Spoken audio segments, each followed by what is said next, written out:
When it happens, run.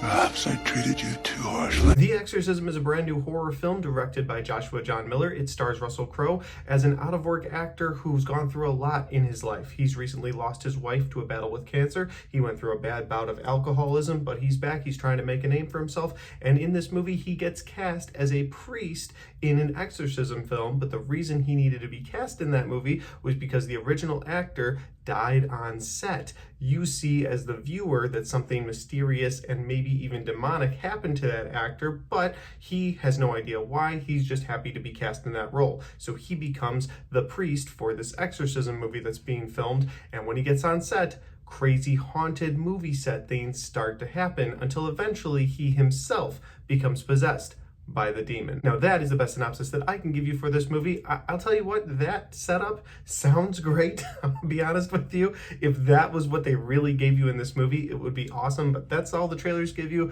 That's all I can give you. The Exorcism is playing in theaters now. If you want to check it out, go check it out there. Otherwise, it'll be streaming very soon. I'm sure of that. But getting into my positives and my negatives of this movie, the first positive I have is I love the haunted movie set feel to this movie at least the first act. Having a haunted set for a movie within a horror movie, I have never seen anything like that. And you guys know, if you've been watching my channel for any amount of time, that if you do something fresh and something new, something unique to a horror genre, I'm there day one. And so when I found out this was a haunted movie set, I was like, I've never seen anything like that. So I was excited for it.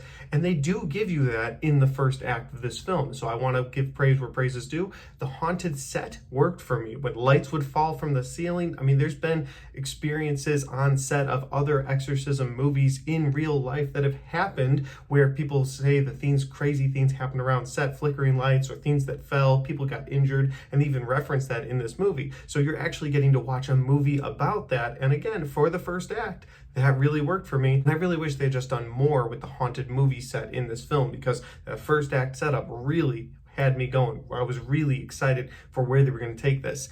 And then they almost completely abandoned it, but we'll get to my negatives in a second. I do have another positive, and that is Sam Worthington shows up in this movie, and you may know him from the Avatar films, but in the early 2010s, I feel like Sam Worthington was in everything. At one point, I think they were looking at him for potential for Captain America for the Marvel movies, and I don't know what happened there, but Sam Worthington just sort of dropped off the face of the earth outside of the Avatar movies, at least as far as I know. I don't know if he's done a bunch of shows or if he's been doing other things or if Avatar's just taken up all of his time, but it was great to see him in a movie that wasn't Avatar, and his performance of this movie was fine. He didn't do anything extraordinary. He didn't do anything crazy, but again, it was just nice seeing Sam Worthington on the screen. Unfortunately, guys, that's where my positives end for this film, and now we have to get into my many negatives. So for my negatives, we have to start where the first positive ended, and that is that this movie was a great first act of a haunted horror set, but then the next act immediately goes into a possession film, and I hated the transition between those two things. So much so, in fact, that it felt like they took two movies, two different premises. You've got a guy who's an out-of-work actor, and he gets possessed, but how do we get him there? Well, let's put him on a haunted movie set first, and on the other end, you got a haunted movie set, and it's okay, how do we close this out? We'll make the main actor possessed, but it's like they had two different films and they just smashed them together, because the haunted movie set, I feel like, never really gets a conclusion, whereas the possession story never really gets a good setup, and they just kind of mashed those two ideas together, and they're like, no, this'll all work out, this'll all be great, and it's not. It feels like two different movies shoved together. So if I look at the first act as one movie and the second two acts as another film, it just feels like they're both missing something on either end. My next negative for this movie is going to be the serious plot issues that this movie has. The first one I want to mention is Russell Crowe's character going from being this normal, everyday guy, loves his daughter, trying to become an actor, to being possessed. They never really show him having a moment where he's going to be possessed. He's just working on the set one day, nothing creepy happens, and then that next night, he's got a big black spot on his shoulder, almost like an infection. And there's something there where you could say, okay, like the demon is this infection that's working its way through his blood and like taking over his body. I'm not mad at that, but I'm mad at the fact that there was no transition from those things. He's just on set, and in the next scene, he's acting creepy and weird with this big black spot on his shoulder, which nobody notices, by the way. Now, his daughter, who's a college-age girl, lives with him, and she doesn't notice. In fact, my next plot issue is that everything that you know is wrong in this movie, everything you would know in real life is wrong with this guy. They're just like, oh, he must not be taking his pills. Well, if he took your pills, maybe you wouldn't be levitating around the set. What? Or, hey, if you took your pills, maybe you wouldn't be able to just transport from one part of the room to the other part of the room instantly. Like, nobody questions any of these weird demonic things that are happening. The fact that he's speaking other languages, the fact that he's transporting around the stairwell, like, everybody's just like, man, that guy needs to get on his meds. Or you've got another group of people in this movie that are like, man, that guy really is an alcoholic. It's just like, alcohol doesn't make you transport from one end of the room to the other end of the room. And everybody in this movie is so skeptical that anything bad could happen that they're just like, yeah, you know, I don't really know. I think he's just not on his meds, or I don't know, maybe he's just on, you know, just back on the alcohol. There's nothing we could do about that. And so you, the viewer, are just irritated with the fact that these people are not noticing all of these crazy supernatural things that are happening. Other plot issues I had, you had the director of the film that really seemed to want him in this movie, and then they just flip a switch on him at one point, and the director is this asshole, and it never really goes anywhere. He's just a dick for the sake of being a dick in front of his daughter, because his daughter's on set with him, and so they want to create some tension there, but there's really no need for it. He starts as this really sweet guy. He's like, man, I want to work with you. Let me talk to you. And I'm like, oh, this director's a nice guy. And then he just flips. Like halfway through the movie, he's a dick. And then he's not even in the last act of this movie. It makes no sense. It's like, what happened to this guy? His arc? What were you doing with this character? Well, it doesn't matter because he's not in the last act. So we can just write him out at one point. There's just nothing. You don't find out if anything happens to him. You don't know if something bad happened to him on set. It's just, he's a nice guy. He's an asshole. He's a plot device, and he's gone. And you're just like, well, I would have kind of wanted to know why he flipped on you that bad. Was the demon doing things on set to make him turn into that just asshole person? No?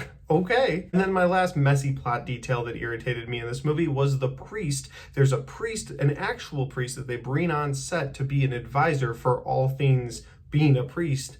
I don't know if that's a real thing, but they bring this guy on set to be a priest that shows Russell Crowe how to do things. But then there's this weird tie-in at the end where maybe this priest molested him when he was a kid. It's weird, and YouTube will probably censor this video now because I said that word, but it's just weird. Like, they take this priest who seemingly is a really good guy, and he's just like, yeah, there's no demonic thing, I guarantee you guys. And then at the end of the movie, he's like, possess me. I'll take it. What? So there's some serious plot issues with this movie. I'm highlighting a couple of them here, but there's more. Finally, my biggest negative for this film is that it's just slow and boring throughout most of this film. Again, I enjoyed the setup of the haunted set. I thought there was a really good chance of a great movie in there. And I didn't mind the last couple scenes where they're fighting the demon, although it's like every other possession movie I've ever seen. But everything in between those things is slow, is boring, and it's irritating. With all those plot detail problems that I just talked about, all of those happen while they are just being slow and boring about things. Every once in a while they throw a jump scare in, but because everything is annoying already, those jump scares just come off as annoying. So to me, those weren't even effective. Overall, I'll say that this Exorcism movie is what I expected last year when I saw The Pope's Exorcist starring Russell Crowe. I went in with low expectations, and Russell Crowe, he picked that movie up, put it on his back, and said, I'm going to make this movie awesome. And he did. Russell Crowe's performance in The Pope's Exorcist, which came out in 2023, is fantastic and carried that movie. And so I was going into this movie hoping for the same thing. I was like, well, it's an exorcism movie. There's not too much new you can do to the genre, but it's supposed to be like a haunted movie set. Plus, you're getting Russell Crowe, and if he brings what he brought in that last movie, this will be great. And this movie is in no way connected to that previous Exorcist film. I'm just making the comparison that it's another exorcism film with Russell Crowe, and it's like he was directed to do worse than he did in the previous movie. And I don't know why. I don't know why you wouldn't let Russell Crowe's charisma come out like it did in The Pope's Exorcist. It just wasn't there. It fell flat, and it was annoying. So overall, I will say that if you're a big horror fan, you love the exorcism genre, you might enjoy this one for some of the exorcism tropes that are in there,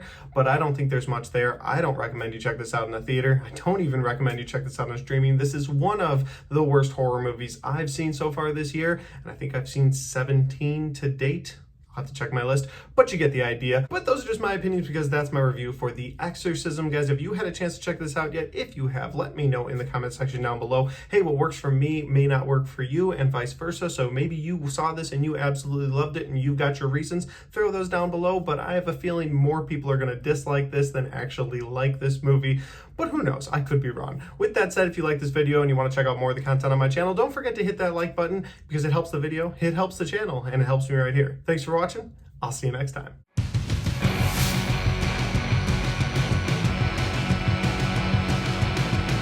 Alright guys, we got to the end of my The Exorcism review, and next month has a few horror movies I'm looking forward to with Longlegs and Maxine, but I really just need a horror movie to cleanse my palate from The Exorcism. It was that bad. This will be on most of my end of year bad lists, I can already tell. But with that said though, guys, if you like this content and you want to check out more of the content on my channel, well, I've got all of my horror movie reviews right there, and I've got all of my 2024 movie reviews right there.